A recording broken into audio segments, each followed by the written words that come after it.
Last evening was election day, election night, and we saw the results. We won both of the special elections in Florida, which was terrific.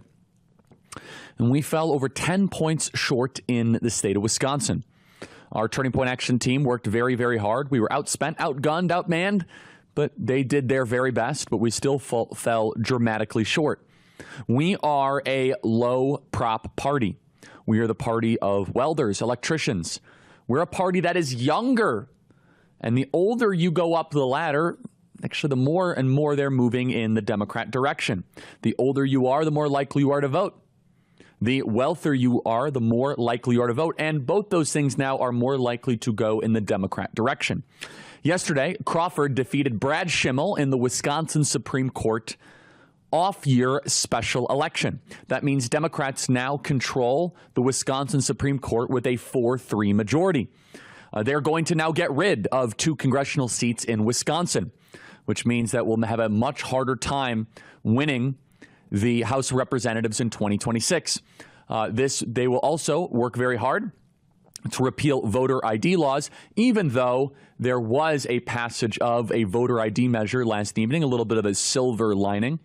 The voter integrity laws are going to get heavily eroded by this Wisconsin Supreme Court.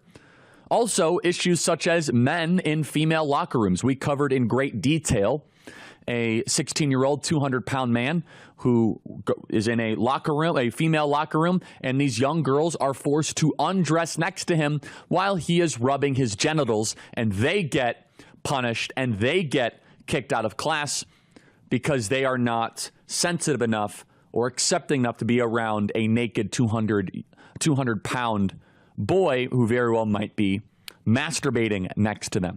It's a true story happening right there in southern Wisconsin. The Wisconsin Supreme Court very well might come in and rule the girls must be subject to that humiliation ritual. So these elections matter. But even though these elections matter, turnout was not nearly high enough amongst Republicans and Trump supporters. Lower propensity voters, the people that showed up in massive numbers for President Trump, many of whom decided to embrace the couch instead of the ballot.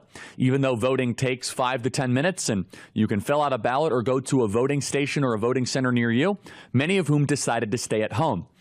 Now, I'm not even here to criticize the people who did not show up to vote. I think you made a big mistake. But honestly, the fact you went and voted for Donald Trump back in November shows that you can vote, shows that you can get off the couch. Instead, I want to examine what we need to do as a party and a movement to motivate people. You see, President Trump was able to motivate people.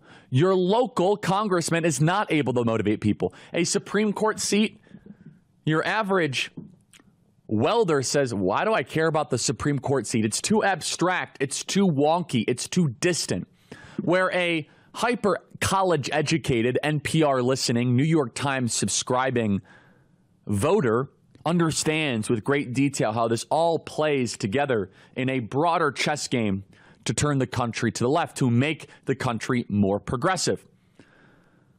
Politics is an afterthought for many of our Trump supporters.